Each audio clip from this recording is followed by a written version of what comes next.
juntos na Seara com o pastor Alcione Tadeu. Agora eu quero convidar você para abrir a palavra no Evangelho de João, capítulo 5. Algum tempo depois, Jesus subiu a Jerusalém para uma festa dos judeus. Há em Jerusalém, perto da Porta das Ovelhas, um tanque que em aramaico é chamado Betesda, tendo 5 entradas em volta. Ali costumava ficar um grande número de pessoas, doentes, inválidas, cegos, mancos e paralíticos. Eles esperavam um movimento das águas. De vez em quando descia um anjo do Senhor e agitava as águas. O primeiro que entrasse no tanque, depois de agitadas as águas, era curado de qualquer doença que tivesse. Um dos que estavam ali era um paralítico que fazia 38 anos. Quando o viu deitado e soube que ele vivia naquele estado durante tanto tempo, Jesus lhe perguntou: "Você quer ser curado?" Disse o paralítico: "Senhor, eu não tenho ninguém que me ajude a entrar no tanque quando a água é agitada. Enquanto eu estou tentando entrar, outro chega antes de mim." Então Jesus disse: "Levanta-te, pegue a sua cama e ande." Imediatamente o homem ficou curado, pegou a sua cama e começou a andar.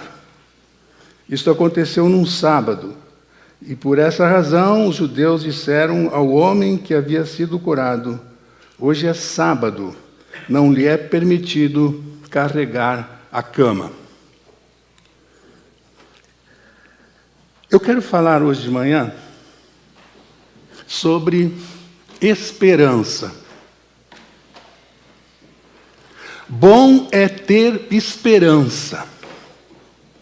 Bom é não se desesperar.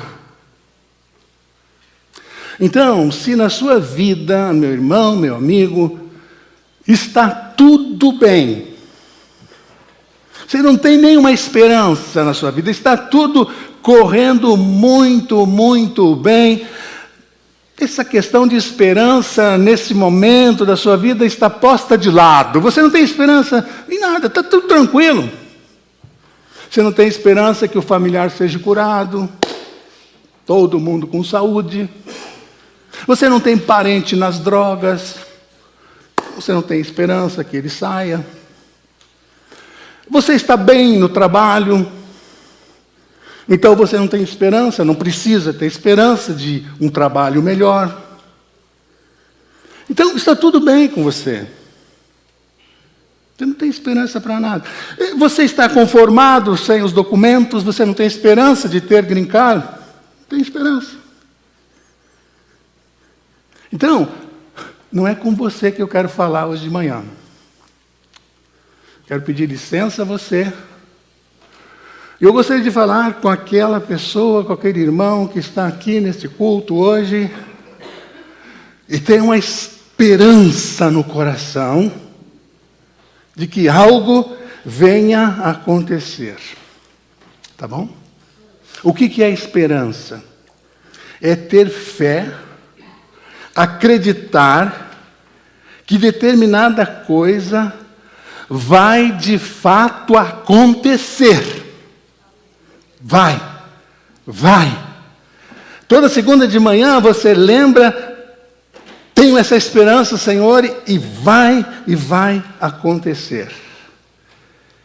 Então diz que Jesus está chegando em Jerusalém, o Evangelho de João não informa para qual festa Jesus está chegando. Alguns estudiosos acham que ele está chegando para a festa da Páscoa, mas não há certeza sobre isso. Está entrando pela Porta das Ovelhas. Jerusalém tinha 8 portas. A Porta das Ovelhas era a porta pela qual passavam as ovelhas, que seriam usadas no sacrifício. E diz o texto também, João informa, que ali havia um tanque, e deram o nome desse tanque de Betesda, ou tanque da misericórdia, porque as pessoas se reuniam ali na esperança de alcançar solução para o seu problema de saúde. E então, está ali um homem, junto com uma multidão, e Jesus se dirige a esse homem, 38 anos, numa cama. Eu quero começar falando então para você que está com alguma esperança na vida, na sua família, que existem inimigos da esperança. Você tem uma esperança, mas tem inimigos. Aquele homem está ali na esperança de que alguém vai ajudá-lo a entrar no tanque e conseguir a cura. Essa é a esperança dele. Primeiro que entrasse, ficava curado. Interessante que não é confirmada essa ideia de que realmente o anjo aparecia e movia as águas. Não é confirmado isso. Havia na cabeça das pessoas a ideia de que um anjo vinha ao tanque de Betesda. Uma ideia, um desejo. Mas não tem confirmação nenhuma que esse fato acontecia de fato. E então, alguns inimigos da esperança. Você está com uma esperança aí no seu coração, eu queria lembrar o primeiro inimigo da esperança. Meu irmão, o primeiro inimigo, meu amigo da esperança, é os problemas ao nosso redor. Você tem esperança de um melhor emprego, você tem uma esperança de que o filho se converta, você tem a esperança que o seu relacionamento conjugal melhore. Essa é a sua esperança, esse é o seu problema, essa é a sua luta, é por isso que você ora.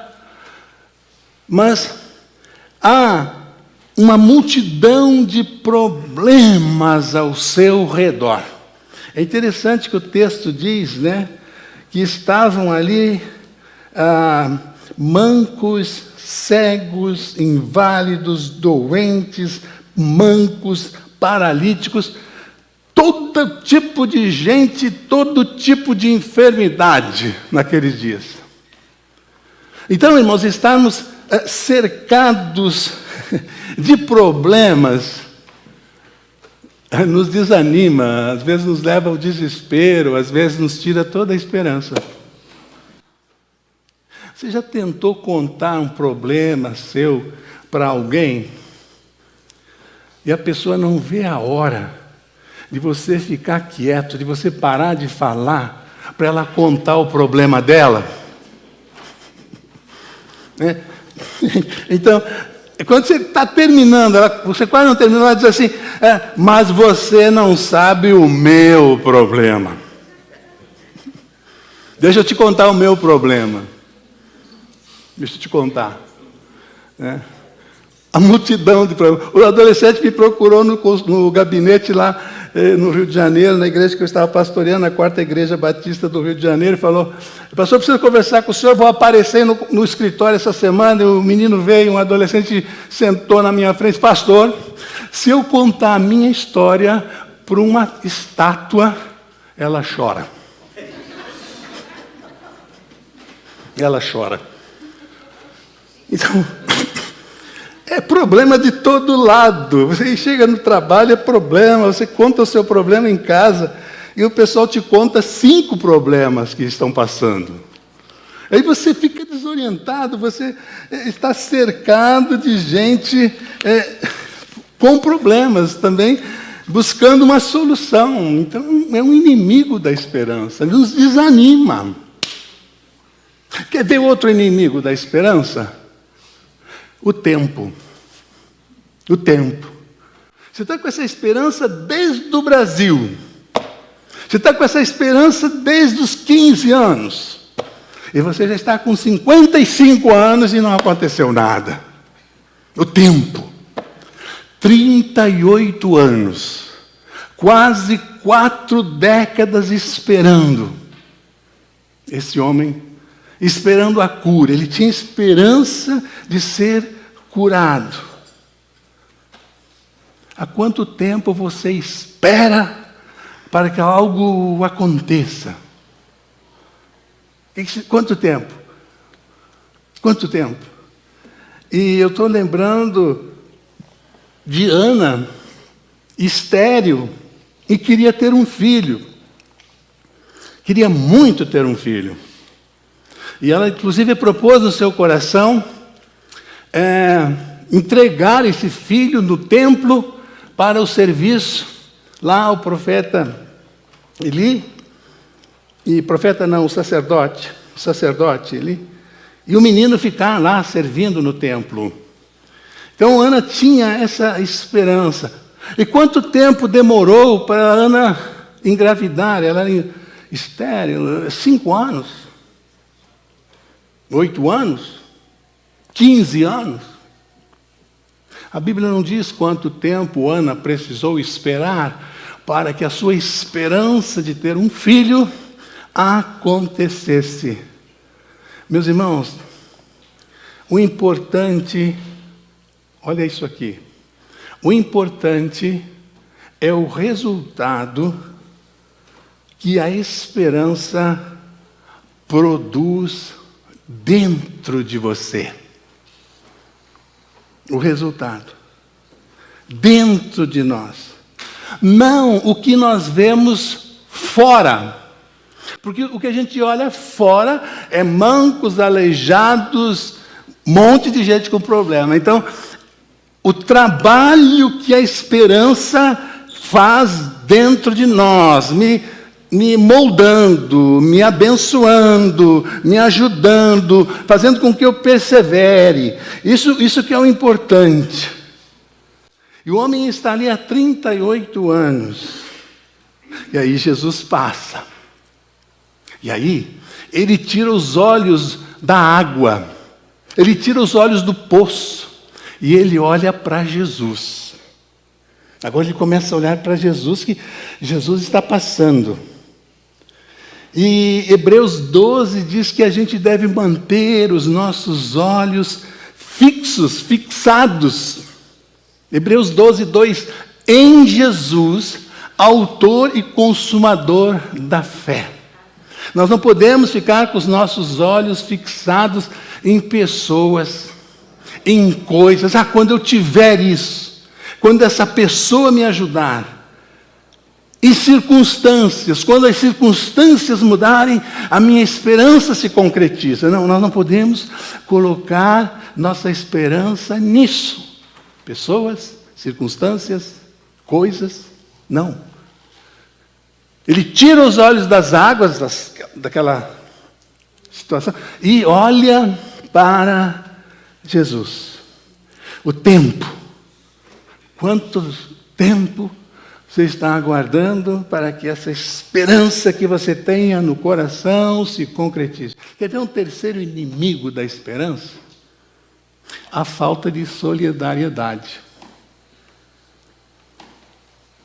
Senhor, quando a água se movimenta, ou quando a água for se movimentar, eu não tenho ninguém que me ajude a entrar no tanque. Falta de solidariedade.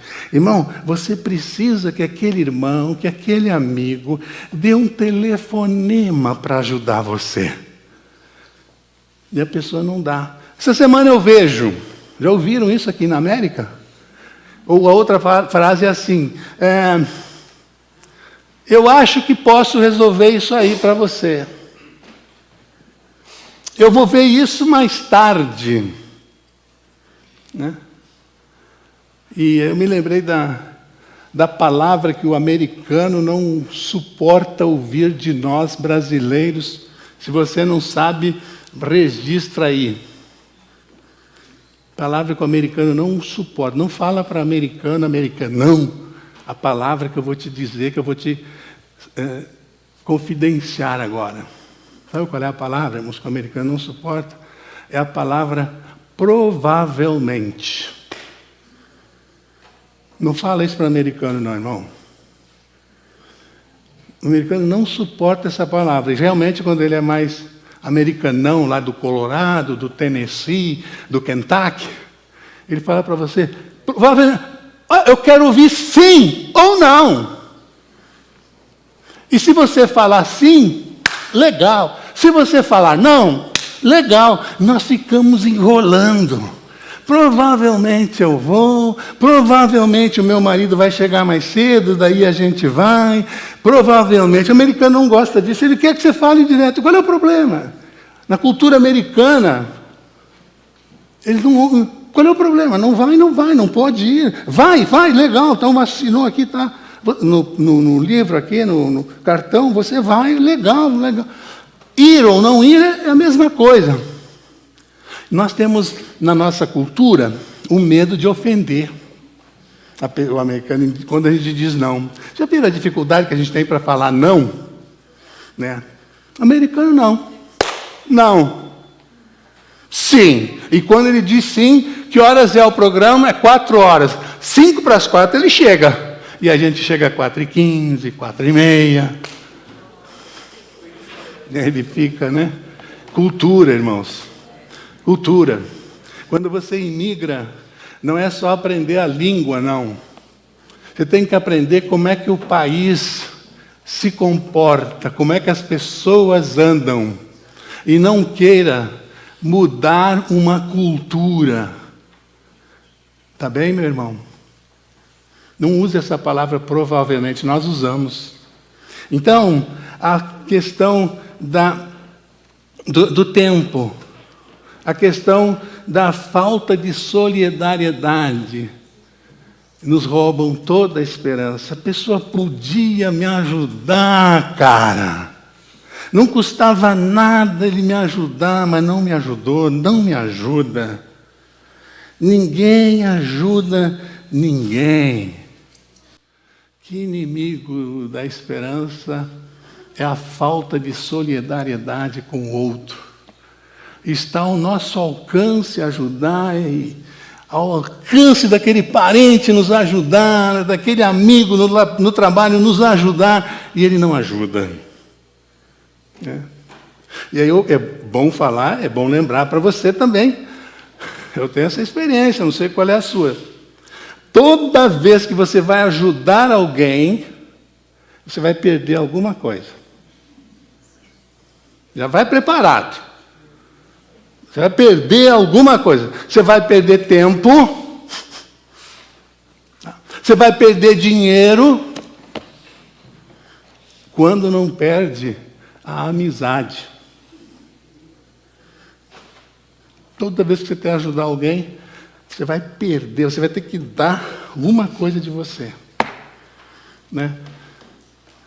Me empresta a máquina de cortar grama. Aí você empresta. Aí passa o próximo verão.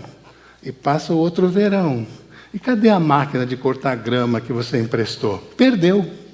Se não entregou em 2 anos, não vai entregar mais. Perdeu. Sempre que a gente vai ajudar alguém, a gente perde alguma coisa. Mas aqui ninguém ajuda ninguém.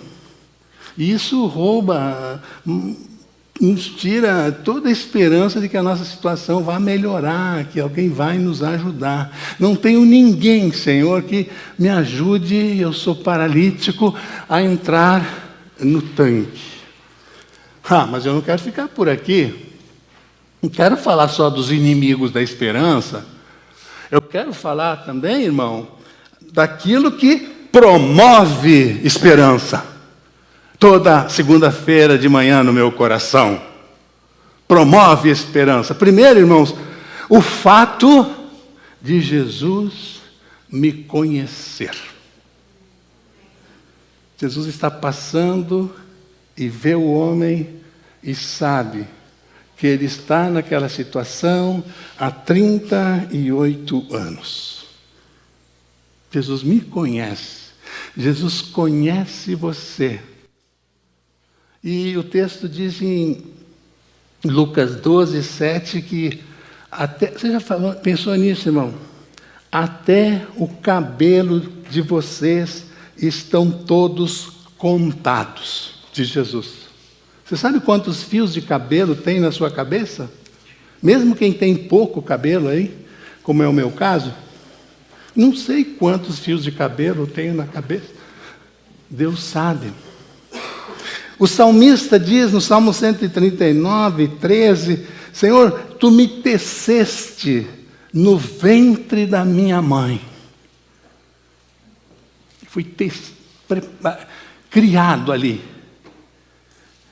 Verso 16 do Salmo 139 vai dizer, os teus olhos viram o meu embrião. Quando eu era apenas um embrião, os teus olhos já estavam fitos em mim, fixados em mim, Senhor. Meus irmãos, isso enche o coração da gente de esperança. O Senhor me conhece. Sabe o que? Um segundo fato que nos enche de esperança? A palavra de Jesus. A palavra de Jesus. Verso 8. Levanta-te, pega a tua cama e ande. Que palavra maravilhosa. O homem estava 38 anos esperando aquela palavra. A palavra de Jesus, do Jesus que nos conhece. Eu estava numa situação de desespero no Rio de Janeiro, e em várias áreas. Confesso a vocês, eu tinha esperança, mas a minha esperança estava, eu acho que era em umas 3 áreas da minha vida.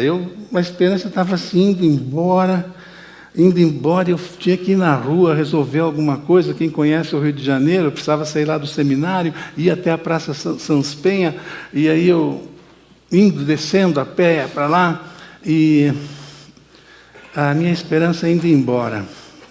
Eu pensando aqui, essa situação não vai se resolver, eu estou perdendo a esperança, Senhor. E eu passo na porta do auditório do Colégio Batista, e me veio à mente que eu tinha recebido uma informação, que estava naquele momento pregando lá no auditório do colégio, um senhor árabe que tinha se convertido ao Evangelho. Ele estava dando um testemunho para os alunos do Colégio Batista. Não sei como, eu falei, peraí, eu vou ouvir esse homem. Eu senti assim um impulso, entrei, salão enorme, muitas crianças, adolescentes, e sentei lá no último banco. Quando eu sentei no banco, o homem, esse crente, esse senhor, gritou lá na frente, o Senhor é contigo, varão valoroso. Meus irmãos, aquela palavra fulminou o meu coração, mudou a minha semana. E não saiu do meu coração, da minha mente. E eu fiquei sentado lá no último banco, e o programa continuou, e ele falou mais uns 40 minutos, eu não sei nada do que ele falou, com o texto bíblico que ele usou, mas aquela palavra não saiu da minha mente, do meu coração, por um longo tempo. O Senhor é contigo, varão valoroso. De Deus. A palavra de Deus nos ajuda a nos mantermos com esperança. Levanta-te. Palavra de Jesus para aquele homem. Levanta-te. Levanta-te. Qual foi a última vez, meu irmão? Foi ontem à noite? Foi hoje de manhã? No seu momento devocional, que a palavra de Deus fulminou o seu coração, marcou o seu coração, está sendo alimento para você hoje, e você sabe que vai ser alimento essa semana. Você foi fulminado pela palavra de Deus. Aquele texto veio, você até já conhecia o texto, mas ele entrou lá no fundo da sua alma, e isso renovou as suas esperanças. Isso ajudou você a perseverar, a palavra de Jesus para o homem, a palavra de Deus ao nosso coração, ela nos ajuda a termos esperança e a termos muita, muita esperança. Quer ver outra coisa que acontece aqui, que promove esperança em nós? O sucesso dos outros. Pelo menos comigo. O sucesso dos outros. Eu ouço uma experiência do pastor colega, do missionário, do irmão doente lá no hospital, e ele está de alta, e ele saiu. Então, o sucesso dos outros. Deus operou na vida dele, Deus operou na vida do meu parente. Senhor, tu podes operar na minha vida, eu creio, Senhor. O sucesso dos outros deve promover esperança na gente. Deve. Infelizmente, por causa do pecado, a maioria das vezes, o sucesso dos outros, a bênção que cai sobre a família do meu irmão, do meu parente, é motivo de inveja, é motivo de raiva. Em Lucas 15, nós temos um exemplo disso. O filho mais velho chegou na fazenda e havia uma festa, porque o filho mais novo havia retornado. Tem uma festa, ele não entra. Ele fica com raiva por causa do sucesso do pai que recebeu o filho de volta. Ele fica com raiva que o irmão mais novo caiu em si, disse que pensou e reconheceu que estava errado e voltou para a casa do pai. Ele não gostou do sucesso do irmão. Ele não gostou da forma como o pai recebeu o irmão. O pai não podia ter recebido o irmão. O pai tinha que mandar aquele cara embora. E o pai recebe. O que você sente no coração quando você vê um irmão sendo abençoado? O sucesso, a bênção que cai sobre o meu irmão me enche de esperança. Senhor, aconteceu com ele. Senhor, tu és o mesmo Deus que eu sirvo. Tem misericórdia de mim, me ajuda. Isso promove muita esperança. Olhar o testemunho, o sucesso do meu irmão, promove esperança. Muita esperança. Então, quando se vê aquele homem naquela multidão sendo curado, isso é maravilhoso. Então, pode acontecer comigo. Eu creio que pode acontecer comigo. Eu vou manter a minha esperança que isso pode acontecer comigo. Isso me inspira. Não me põe na defensiva, não me põe com inveja, como o rapaz lá de Lucas 15. E ainda, meu irmão, outro detalhe que promove e me enche de esperança é a graça de Deus. Olha o versículo 13. É muito interessante o versículo 13. Nós não lemos, né? O 12. Então lhes perguntaram: quem é esse homem que lhe mandou pegar a maca ou a cama e andar? Quem é ele? Os líderes religiosos perguntaram. O homem que fora curado não tinha ideia de quem era ele, pois Jesus havia desaparecido no meio da multidão. Olha que coisa, pois Jesus havia desaparecido, não tinha ideia de quem era ele. Então, irmão, o homem não conhecia Jesus, não andava atrás de Jesus, não era um discípulo de Jesus, não conhecia, mas Jesus conhecia aquele homem. E ele resolve manifestar sua misericórdia. Ele derrama graça sobre aquele homem ali, naquele momento mesmo. Então, irmãos, quando eu lembro da graça de Jesus, isso me enche de esperança. Que Ele é o que melhor me conhece. Conhece-me melhor que minha esposa, Ele me conhece melhor que os meus filhos, Ele conhece quem realmente eu sou. Ele sabe quem eu sou realmente, o que se passa nos meus pensamentos. Ele é o único que me conhece. E todo dia, Ele derrama da sua graça sobre a minha vida. As suas misericórdias nos alcançam. A causa de não sermos consumidos é a misericórdia do Senhor. Essa graça maravilhosa.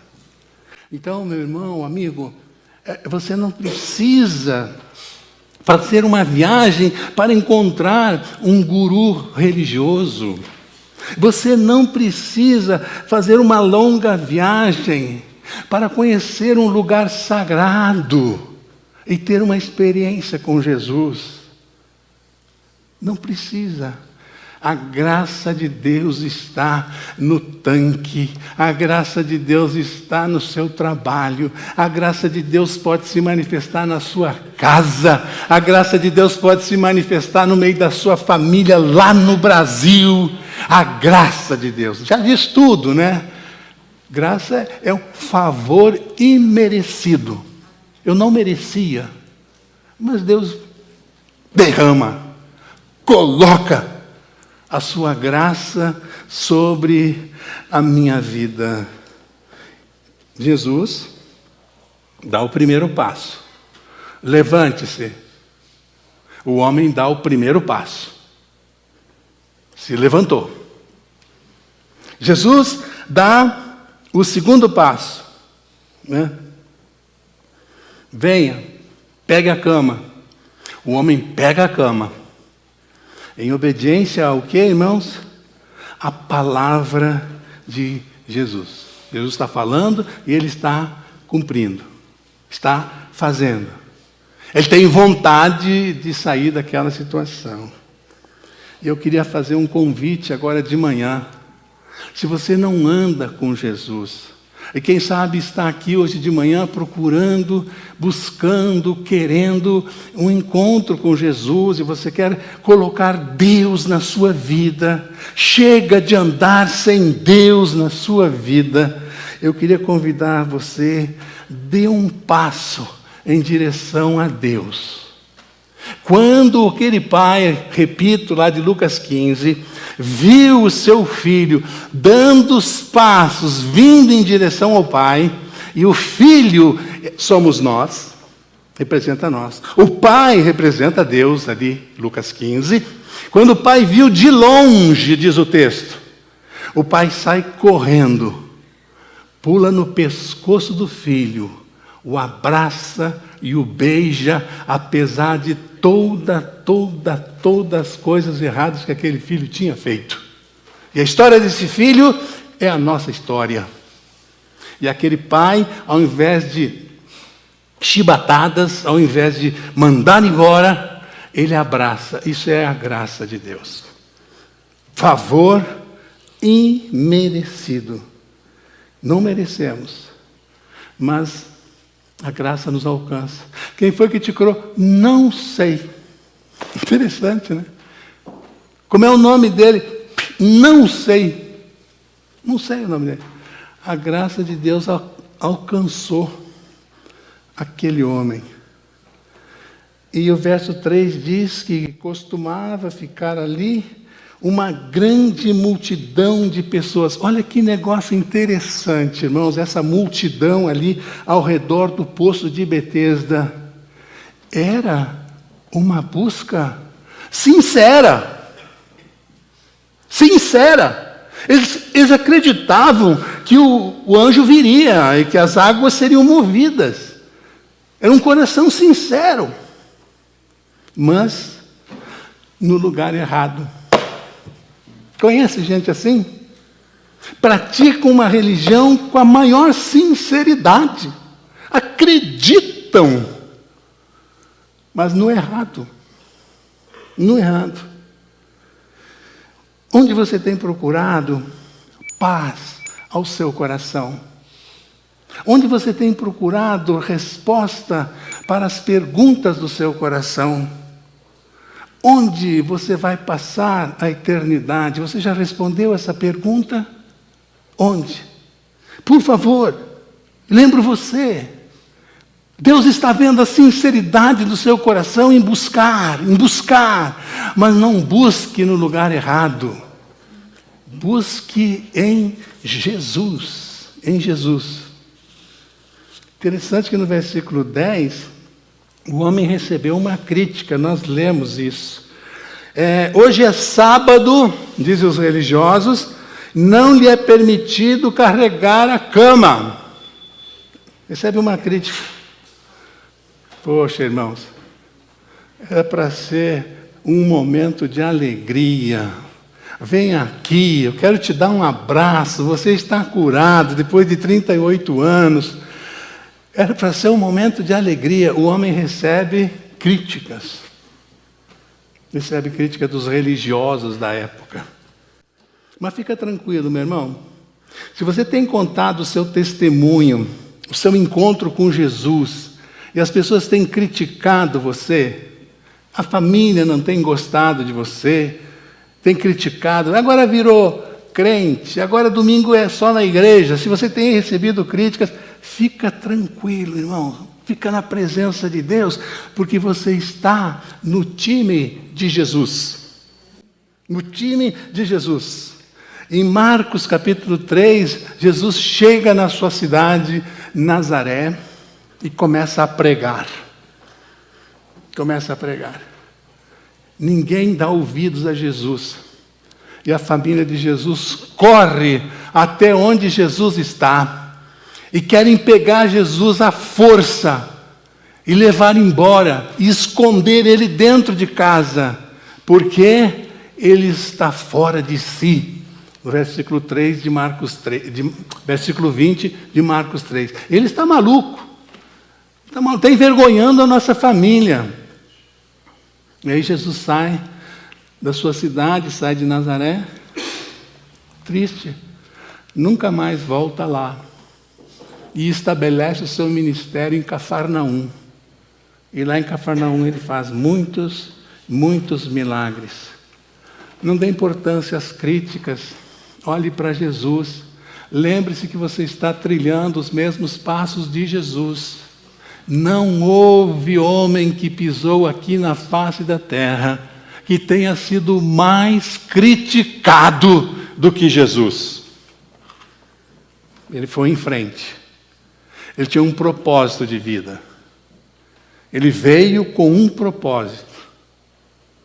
Agradar o Pai e fazer o que o Pai queria que ele fizesse. Ele concordou com o Pai e fez o que o Pai havia combinado com ele.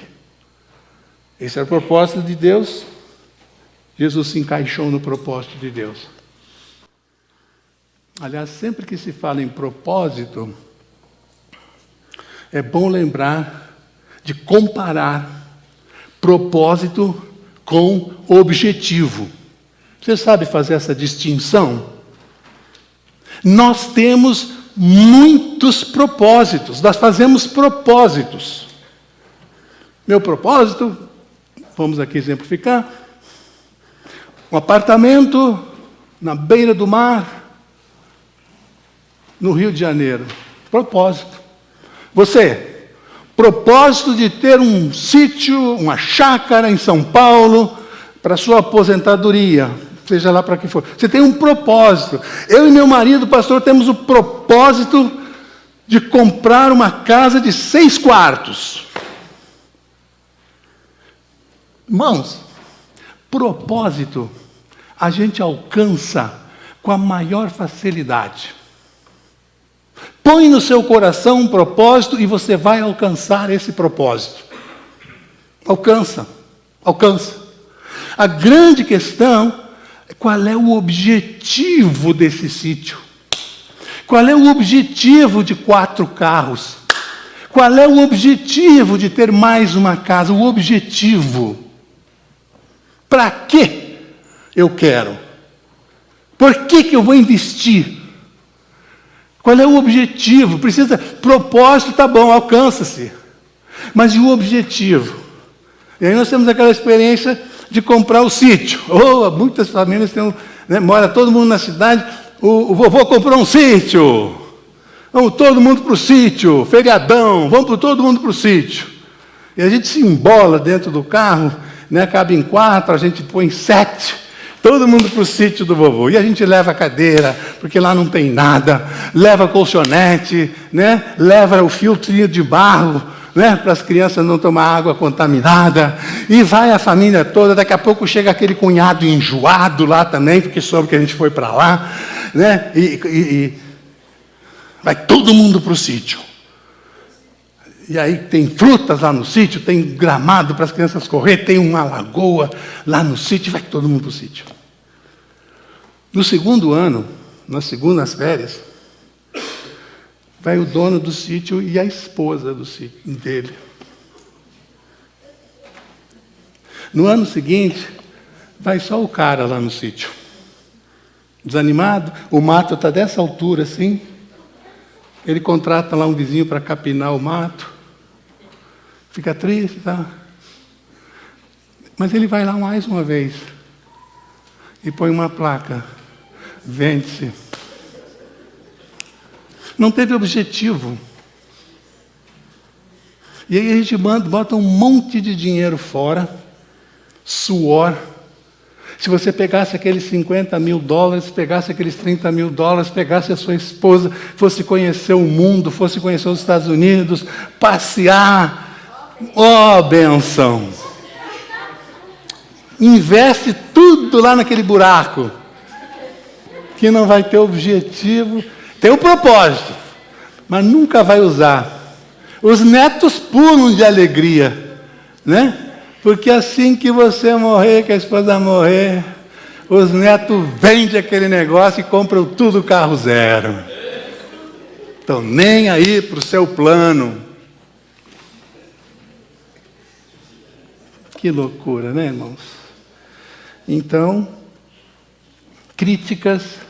Está ligado a essa questão de propósito. Sempre perguntam para você, mas por quê? E criticam. Agora, se você está fazendo a vontade de Deus, é plano de Deus, Deus abençoa, acontece e tem um objetivo. Jesus foi criticado, mas ele tinha um propósito e ele tinha o quê? Um objetivo. E isso impulsionou Jesus a fazer o que o Pai queria que ele fizesse.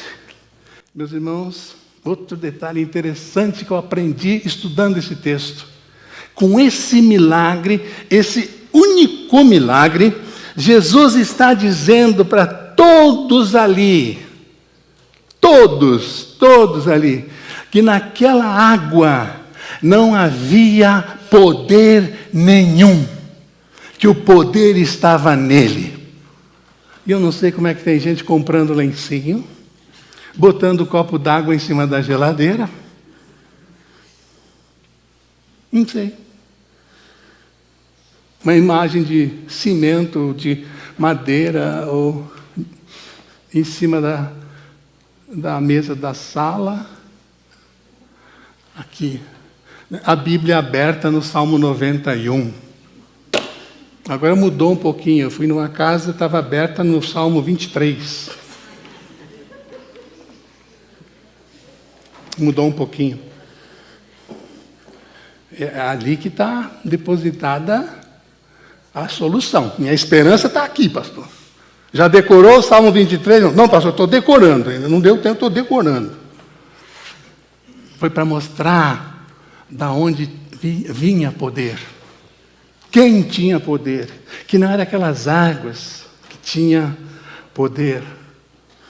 Eu acho muito engraçado, eu já ri umas 3 vezes quando eu estudei segundo livro de Reis, capítulo 4.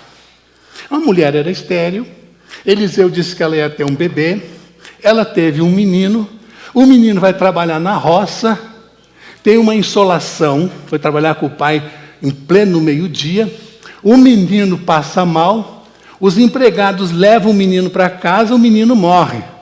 A mulher fica desorientada, desnorteada. Eu era estéril, não tinha filho, esse profeta passa aqui e ora, e eu tenho esse filho, e agora o menino adolescente morre. Qual é o propósito disso? Para eu sofrer? Mandou avisar Eliseu. Eliseu pega o cajado dele, dá para Geazi, seu ajudante, diz para Geazi, corre, vai lá na casa. Geazi entra na casa, vai para o segundo andar, o menino está morto na cama. Quando você vê o menino, pega o teu cajado, o meu cajado, Geazi, e bota em cima do corpo do menino. E ele vai ressuscitar. Tá bom, mestre, tá bom, professor, tá bom, profeta. E vai. Chega lá, faz o que Eliseu mandou. Põe o cajado em cima do menino, fica olhando. Não acontece nada. Leiam a história, não acontece nada. Não tinha cajado nenhum com poder. Não tinha poder nenhum no cajado. Aí chega Eliseu. Depois, mais velho. Representante de Deus. Ora, Deus se manifesta e o menino ressuscita. No cajado não tinha poder nenhum. Aquelas águas ali do poço de Betesda não tinha poder nenhum. Havia poder, há poder em Jesus. Versículo 14 diz que daqui a pouco Jesus está andando lá, a festa. Verso 14, Jesus cruza com o homem. Aí tem uma conversa com o homem. Versículo 14. Mais tarde, Jesus o encontrou no templo. Ele foi para o templo. 38 anos, querendo ir na igreja e não podia. Ficou curado, correu para a igreja. Para a sinagoga, igreja daquele tempo. Judeu. Foi para o templo. Havia tido um encontro com Jesus, foi para o templo. Lá encontra Jesus. Quantas pessoas têm uma experiência com Jesus?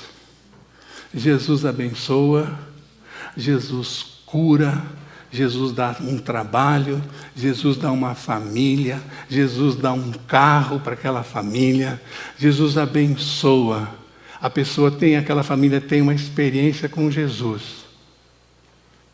Mas ir para a igreja, pastor, domingo de manhã é praia, domingo de manhã eu vou descansar, domingo de manhã não tem nada a ver com esse negócio de igreja para velhos e para crianças.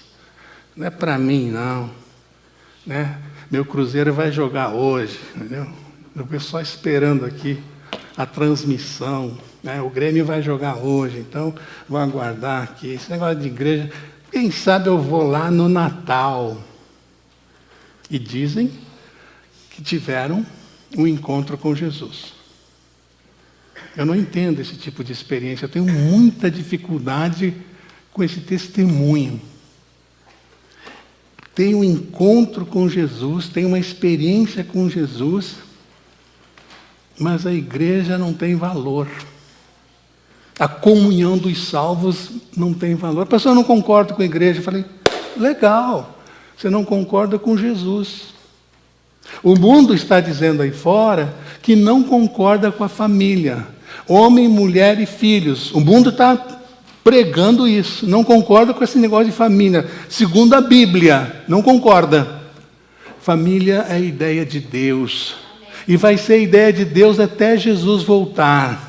E a segunda instituição que Jesus criou foi a igreja. Família e igreja. Então, se você não acha importante, você não está discordando de mim. Você está discordando de Deus. Foi correndo para a igreja agradecer. Ele tinha tido uma experiência maravilhosa com Deus. Como ali no poço de Betesda, havia uma multidão de enfermos, de doentes.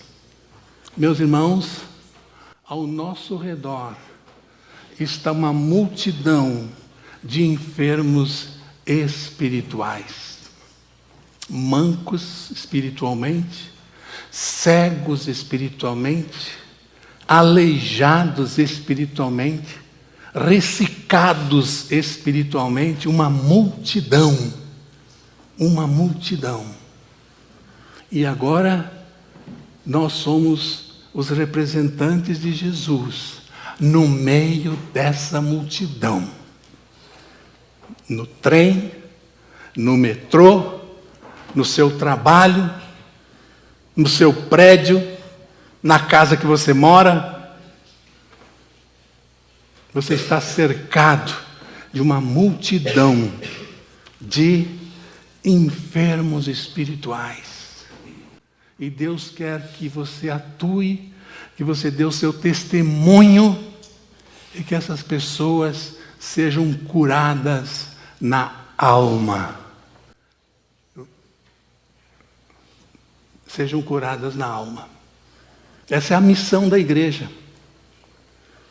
Essa é a nossa missão. O homem não perdeu a oportunidade. Quero. E eu vejo tantos amigos nossos, eu vejo tantos parentes nossos, frequentando a igreja, assistindo o culto, vendo o plano da salvação, mas deixam passar a oportunidade de resolverem o seu maior problema. Problema espiritual. Buscar um encontro com Jesus. Outra coisa que me chamou a atenção, que é que ali está uma multidão. E só um é curado. O resto das pessoas assistiram. Tem pessoas no nosso meio, na nossa família, que veem Deus salvando pessoas, que veem Deus fazendo milagres. Veem, mas estão só assistindo. Não pedem a bênção, não se quebrantam, pedindo que Deus atue na vida deles. Você é um desses, ouvinte. Não perca a oportunidade. Não perca mais a oportunidade.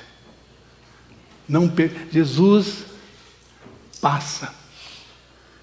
Jesus passa na rota dos desesperados.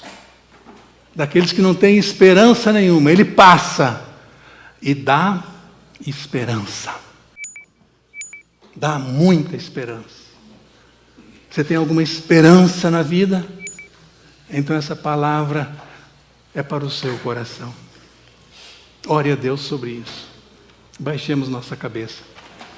Terminemos o culto orando, irmãos. Bom é ter esperança. Diga isso para Deus. Senhor, eu mantenho a minha esperança. A minha esperança não vai esmorecer, não vai acabar. Qual é a sua esperança, irmão? A do homem lá era que pudesse sair daquela situação, 38 anos. Aí Jesus passou. Quando você participa de um culto, quando você ouve uma mensagem no rádio, no YouTube, você ouve uma leitura da Bíblia, é Jesus passando na sua vida.